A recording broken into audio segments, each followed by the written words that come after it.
Welcome to CGD's conference call. This call follows the first half 2018 earnings release, which took place last Friday. It is possible to follow the earnings presentation from the CGD website. The CFO, Mr. José de Brito, and the head of IR, Mr. Luis Martins, will guide you through the presentation, and a Q&A session will follow. So good afternoon, and thanks for joining this conference call on the presentation of the consolidated results of CGD for the first half of 2018. So we will go through the presentation that was released last Friday, and we have the topics of the presentation on slide 2, and if we move to slide 4, we have what we consider the main highlights from the performance of this first half of 2018. First, and I think this is a very important milestone for CGD, we have concluded the recapitalization plan that was agreed with DG back in early 2017, and we conclude that by the issuance of the Tier 2 that took place last June, in the end of last June, by issuing 500 million of Tier 2. That, as you know, was in line with the commitment with DG to finalize this important recapitalization plan. The second highlight is, in fact, the net income that was able to be reached in this first half. That totals the amount of 194 million, which compares to a loss of 50 million in the first half of 2017. This represents a return on equity on a recurrent base of 5.7%, already ahead of the management target for 2018. If we look at the core income, the net interest margin plus commissions in the domestic activity, we see that the core income increased by 8% in comparison to the same period of last year. In fact, the core operating income for the group as a whole increases 30% over the first half of 2017, benefiting from the performance of net interest margin in Portugal, and particularly on the evolution of commissions and the reduction on the operating costs. We continue to have, and this is the fourth highlight, we continue to have a good improvement in terms of asset quality, in line with the strategy and the management goals, which with the NPL ratio reducing to 10.5%, which represents a decrease of 3 percentage points versus the first half of 2017, and also important, the reinforce of the coverage by impairments that continue to increase. Because of that, the capital ratios of CGD increased a little bit in this second quarter, and more from the operational activity, we continue to see a good advance in terms of the adherence of our client base to the digital platforms of the bank, being the clients that already use these platforms, reaching 2 million in terms of the group and 1.5 million in terms of the domestic client base. So moving to slide 3, we have there the different elements of the recapitalization plan, being the highlight this recent issuance of the Tier 2. On slide 6, we have the main management targets for 2018, in line with the overall targets of the strategic plan, and as we can see, we are perfectly on track to reach all of them. Return on equity with a management target of above 5%, already with an execution in this first half of 5.7%. Here I highlight the targets for 2020, which was agreed with DG of 9% or above. In terms of cost to income, we already have an execution ahead of the management targets, 51%, which compares to 55% for the end of the year. And also here we had a very ambitious target for 2020 to be below 43%. In terms of the NPL ratio, there's a miss there, at least in the version I have. We had in the end of this first half 10.5% for a target to be below 10% in the end of the year. Here the target for 2020 was revised recently. As you know, we have announced that the European Commission agrees that CGD could keep the activity in France with where we operate a branch there. And by that, as you know, we need to revise some of the other targets, and one of those that were revised was precisely this target for the NPL ratio. As you might recall, the previous target was to be below 12%. We are already approaching the 10%, so it makes all sense to revisit this target. And we suggest DGCOM to revise it to below 7%, which was accepted by DGCOM. Even though I must also mention that we continue to have management target to be substantially below the 7%, as we want to converge to the European average by 2020, which means being below 5% for sure. In terms of the CET1, we already achieved 14% in the end of this first half. As you remember, from December to March, we had a slightly decrease on the CET1 ratio due to some regulatory changes and to the implementation in full of the IFRS 9. So the performance of the second target allows CGD to land again in the 14% that we had in the end of December. Here we are already in the target for 2020, but of course we should expect this to continue to improve. On slide 7, we have some data in terms of the digital platforms of the bank. As I already mentioned, we have today 1.5 million clients in Portugal using the digital platforms, which represents an increase of 130,000 new customers using these platforms. And as we can see, we had also developed and launched some new features, not only on our internet platform, but also on the app, where we have released several new releases of this app. Caixa is today by far the market leader in terms of digital banking in Portugal. On slide 8, we refer to the recent rating actions that were made by the rating agencies concerning CGD.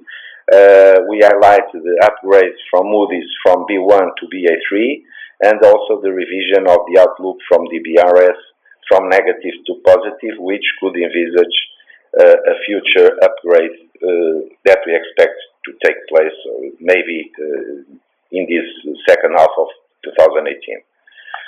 On slide 9, we had some, I will skip this, we had some references to marketing and commercial initiatives that the bank launched in this first half, not only in terms of the client base, which continues to be very, very strong, and as you will see, Caixa continues to be market leader in Portugal. Also, some awards that we get in terms of investment banking, in terms of the mutual funds business, some conferences that we develop in Portugal, in several cities in Portugal, and on slide 10 also some initiatives in terms of corporate business segment and also in terms of the household segment. So, going directly to the results, on slide 12 we have the evolution of the net interest income, which confirms that we are on right track to achieve the goals in terms of profitability, which we understand that is a key issue nowadays for the different stakeholders of the bank, namely the investors community, the rating agencies, and also the regulators. So I think this performance in the first half was also an important development, which we hope will be confirmed on the quarters to come. As already mentioned, we had a return on equity from the current activity of 5.7%, but even if we consider the return on equity as a whole, it lands at 5.3%, which is also a very important improvement. On slide 13, we have the evolution of net interest income, where we can see that in terms of the consolidated accounts, we have a reduction of 2%, but once again, we have here the same impact that we had in the first quarter, which is the currency devaluations in Angola and Macau makes that on the consolidated process, when we convert net interest margins on those geographies to euros, the resulting value comes substantially below what was last year. If we take out this currency effect, the net interest margin would have increased by 2% on the consolidated terms, which is what we had in this graph on the right side of the slide. Also important to mention is that the performance in the domestic activity in CGD Portugal was substantially better, with an increase on net interest margin of 6%.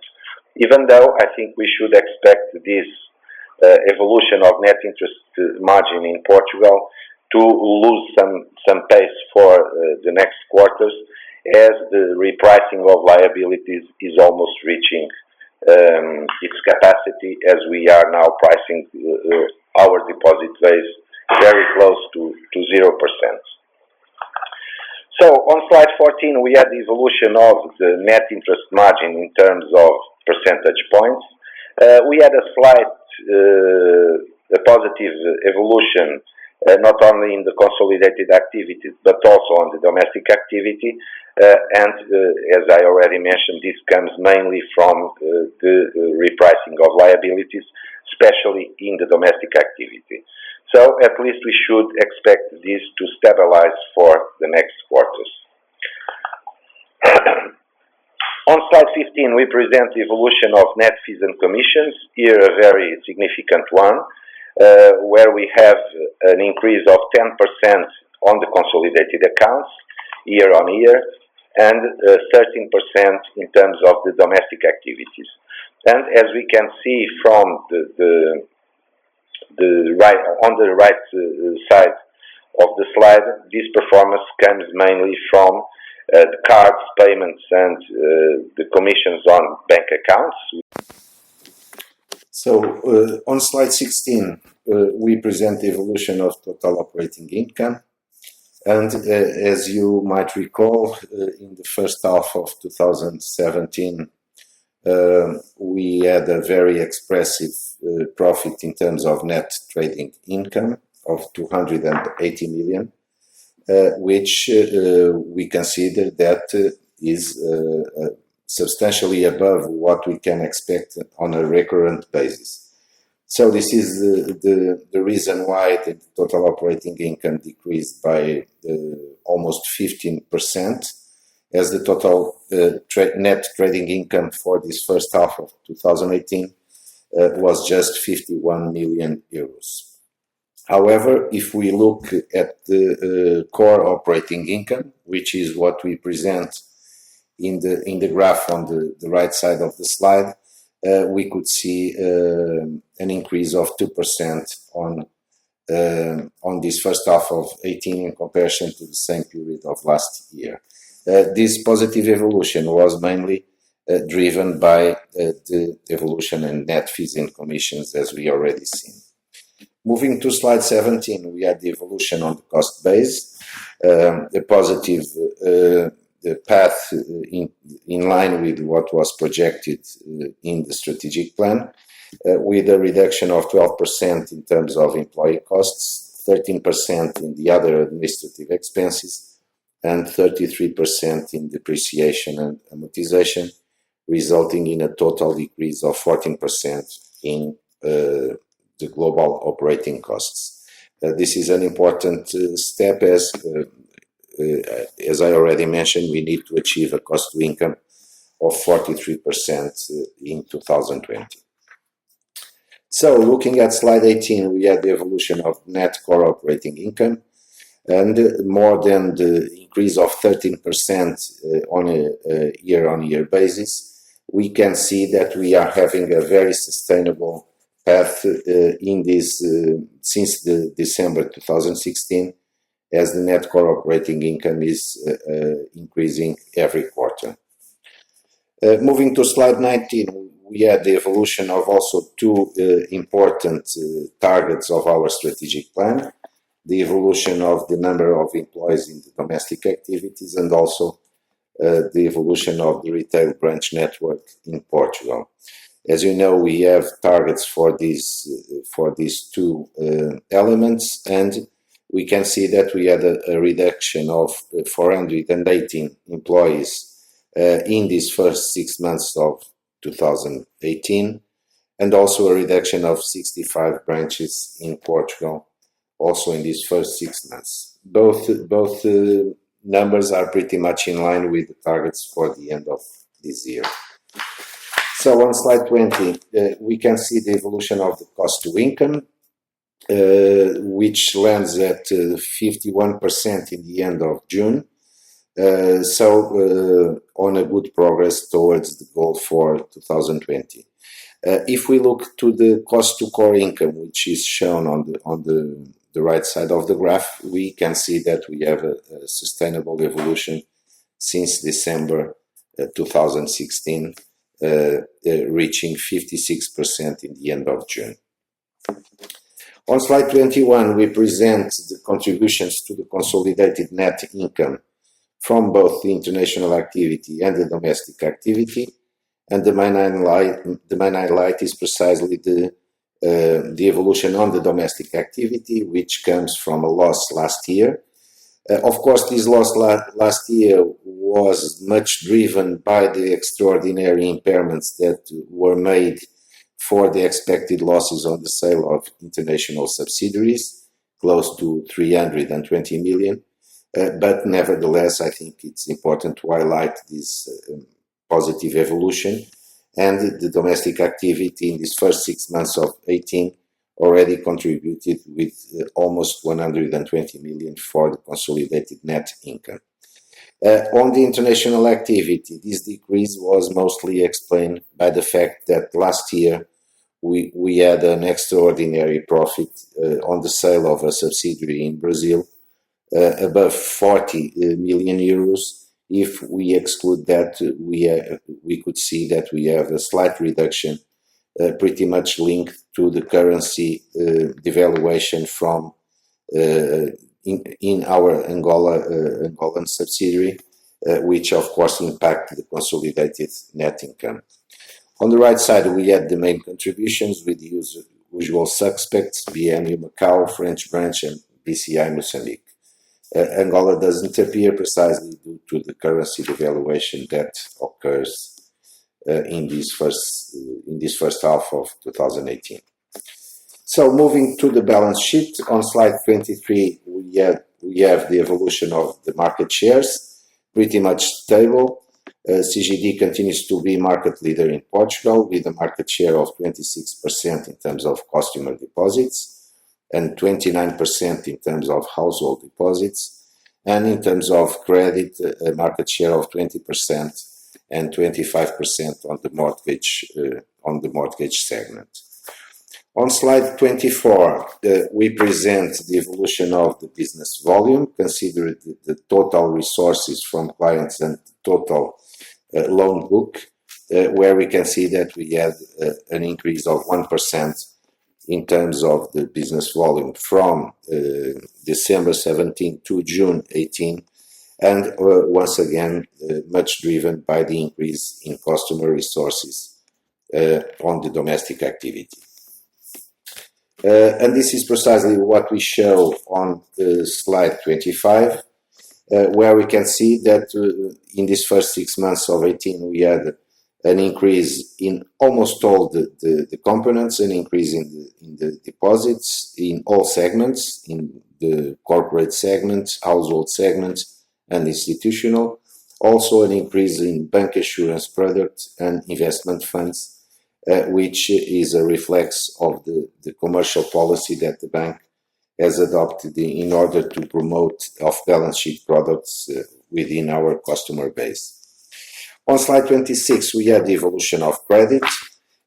This is much influenced by the overall trend in the Portuguese market, which continues to see some deleveraging from the economic agents, not only households but also corporates, and also reflects the strategy to the NPL reduction, which of course translates in lower loan books in terms of gross values. So this is what impacts on the evolution of this loan portfolio. But if we look on slide 27, if we exclude the construction and real estate sector, and why excluding it? Because it's the segment where the bank has a higher number of NPLs, so it's very impacted by the NPL reduction that took place on these 6 months.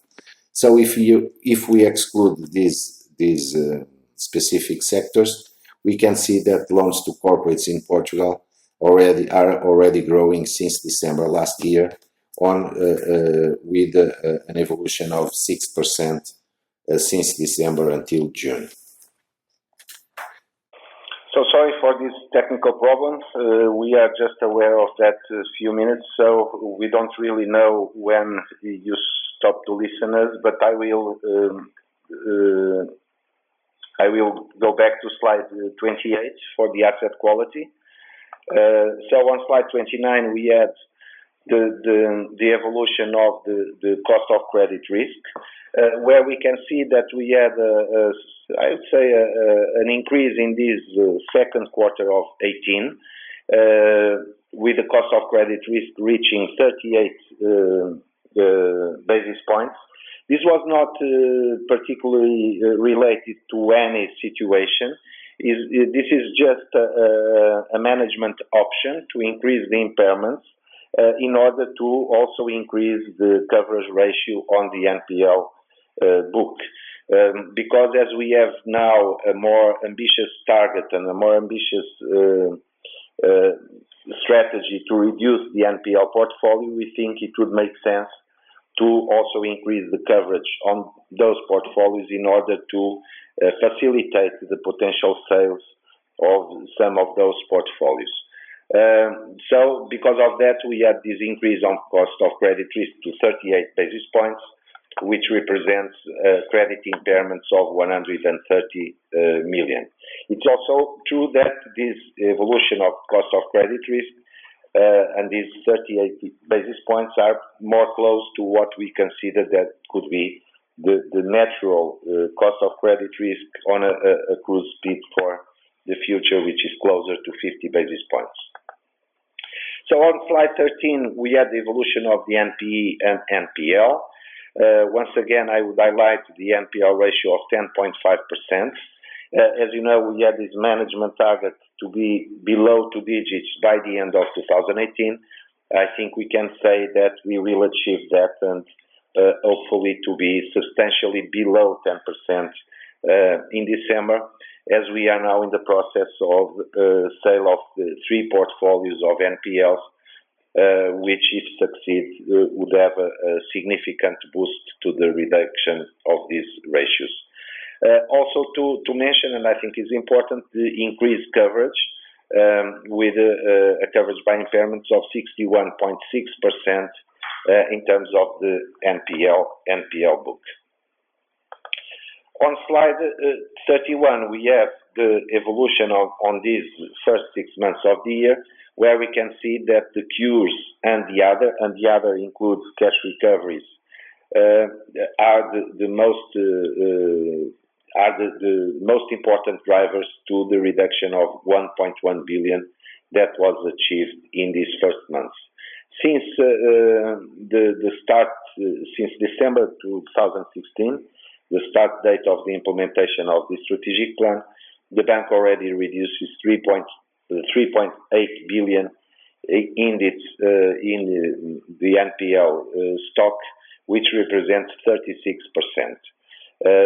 So our intention is to continue this effort and to come to a substantially lower ratio by 2020, as I already mentioned. On slide 32, we had some information in terms of foreclosed assets, a positive but very narrow evolution of just a reduction below 50 million euros. Nevertheless, I think we will continue to see this trend to reduce this stock for the future. In terms of coverage by impairments, it is pretty much stable, as the situation in the real estate market in Portugal doesn't demand the bank to increase the coverage, as the prices are very supportive.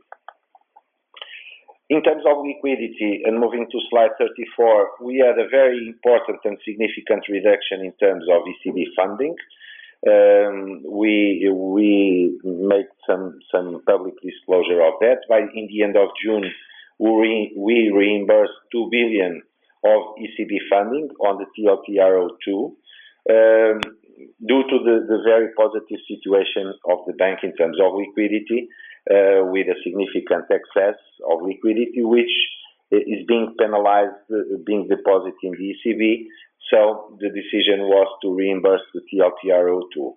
So as of today, CGD in Portugal doesn't have any funding from the ECB, being this 1.35 billion mainly coming from our Spanish subsidiary, which, as you know, is in the process of sale. So by the year end, the funding from the ECB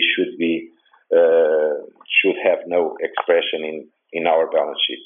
In terms of the eligible assets portfolio, also pretty much stable, with some reduction, of course, due to also this reimbursement. But in terms of available eligible assets, they stand pretty much in line with the number that we saw in March.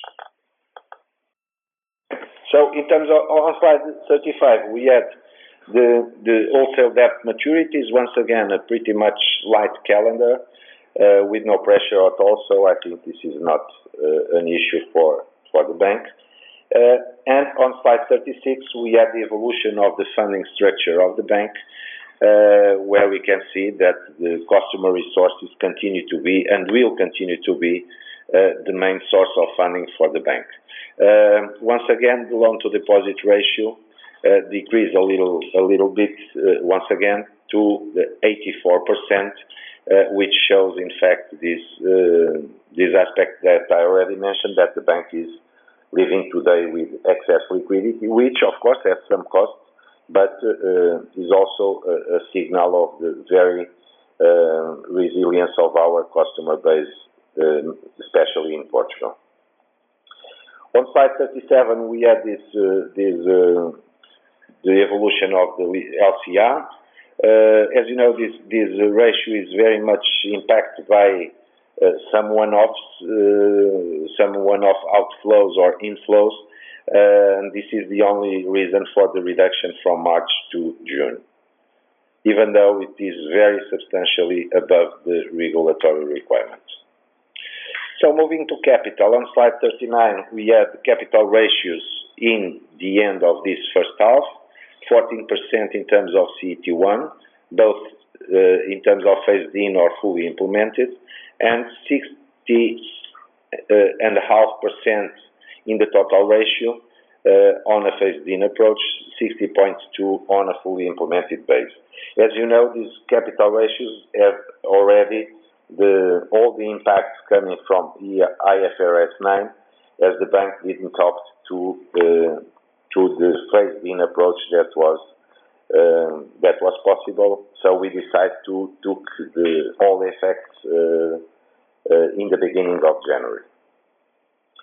In terms of, on slide 14, we have the evolution of the CET1 and the main drivers for this, where we can see that the positive evolution is coming from the reduction of risk-weighted assets and also the net income performance from this first half. On slide 41, we had the timely evolution of those both ratios, CET1 and the total ratio, where we can see the sustainable path since December 2016.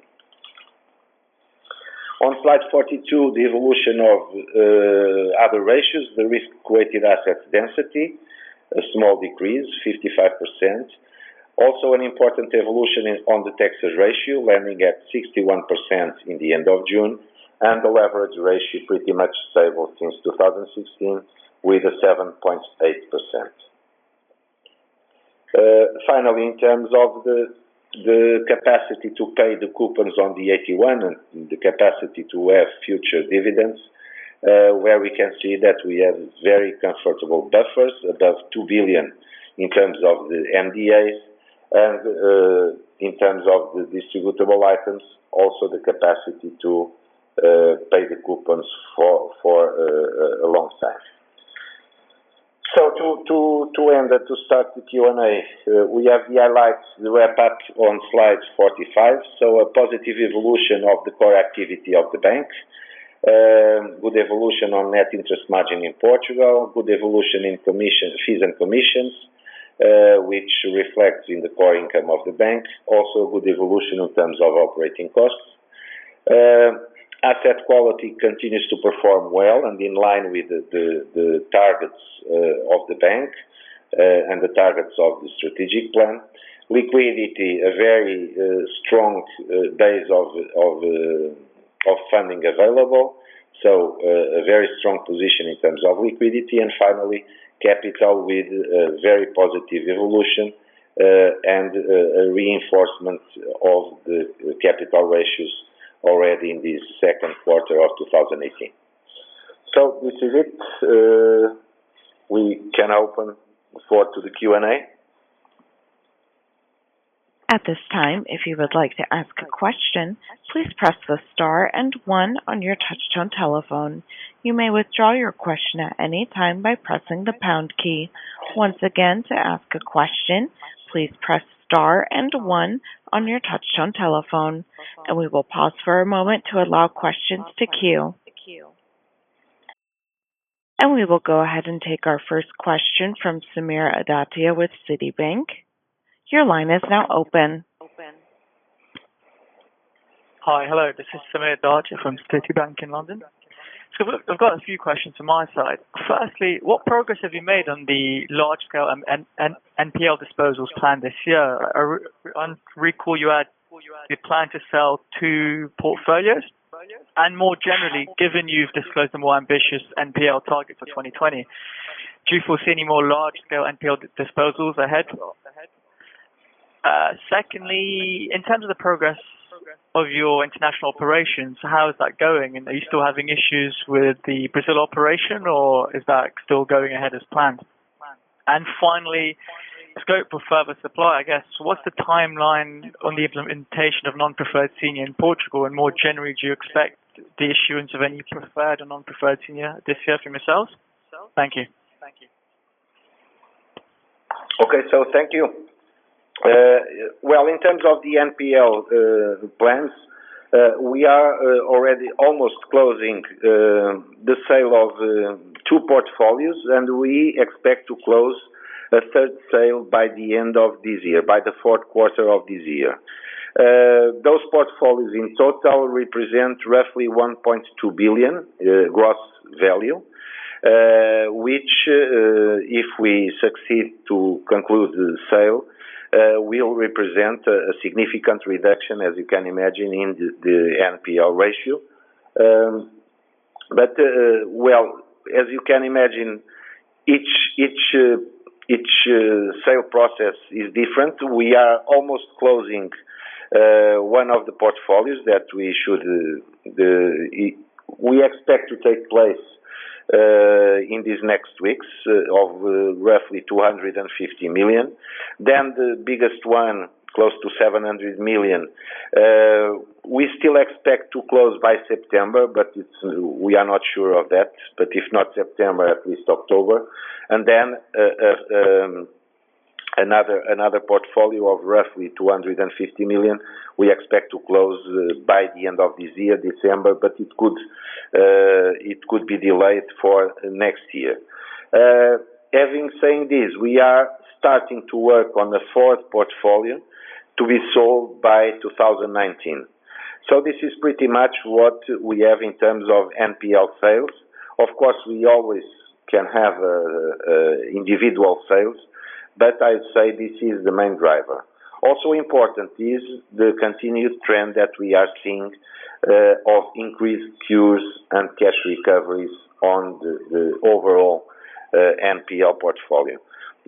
So if we will see the continuous relatively good performance on the Portuguese economy, if we continue to see a sustainable evolution in terms of real estate market in Portugal, I think we could expect these cures and cash recoveries to continue and to also give an important boost to the reduction of the NPL stock. In terms of the international operation sale, the processes of the Spanish subsidiary and South Africa are on track. We will have the binding offers in the first half of September. Then we should send that to the Ministry of Finance with our recommendation for the sale. Once approved by the Ministry of Finance, we can conclude the sale, which then is of course subject to the approval of local regulators and local authorities. As you know, this took some time, all this process, but I think we could have some visibility on those sales, on the conclusion of those sales on the fourth quarter of this year.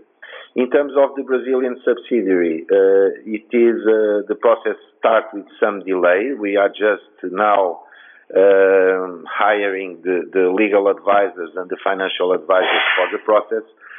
So we should expect that to happen just in 2019. Also important in terms of the international operations, as I already mentioned, the European Commission authorized the bank to keep the activities in the French branch, which is a very important milestone, and it is a request from the bank.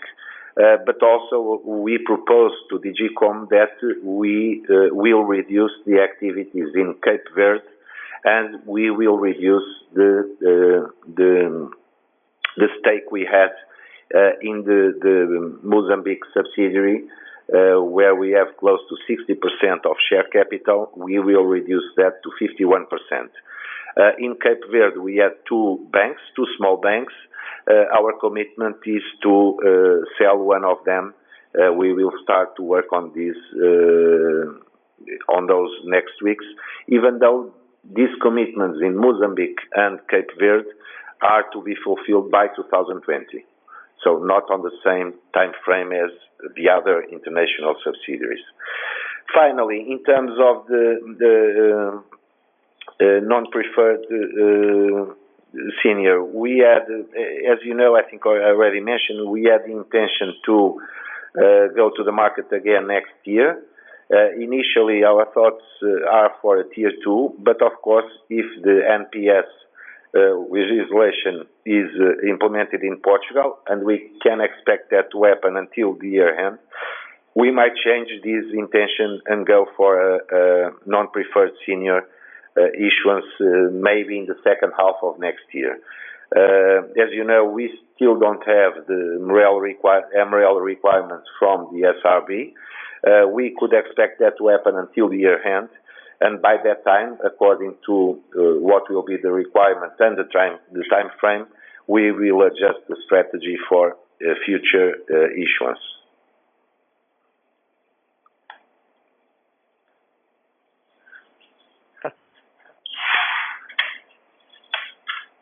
Once again, if you would like to ask a question today, please press the star and 1 on your touchtone telephone, and we will pause another moment to allow any further questions to queue.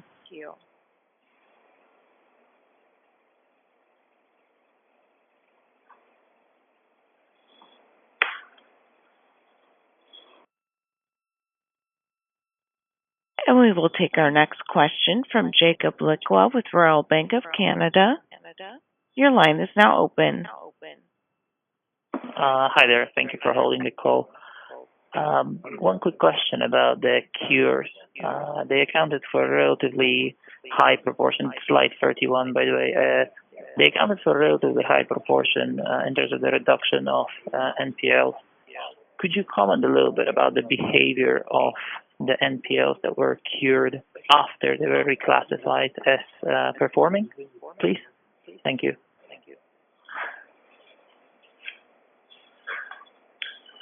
Yes, thank you.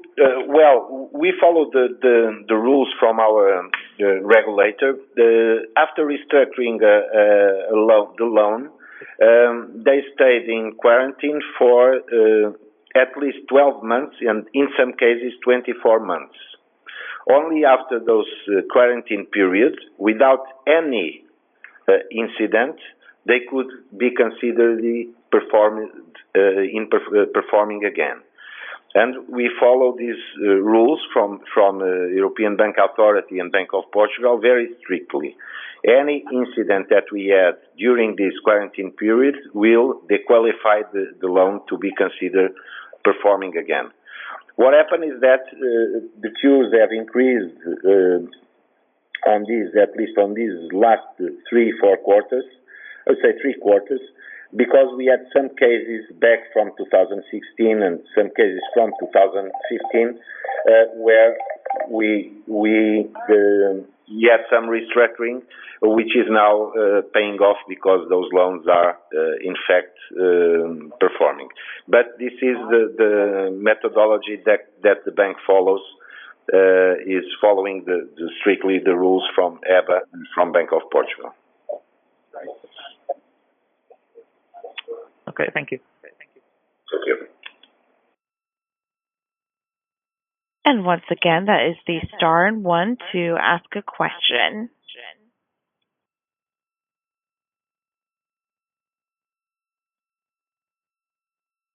And it appears that we have no further questions at this time, so I will turn the call back to our speakers for any additional remarks.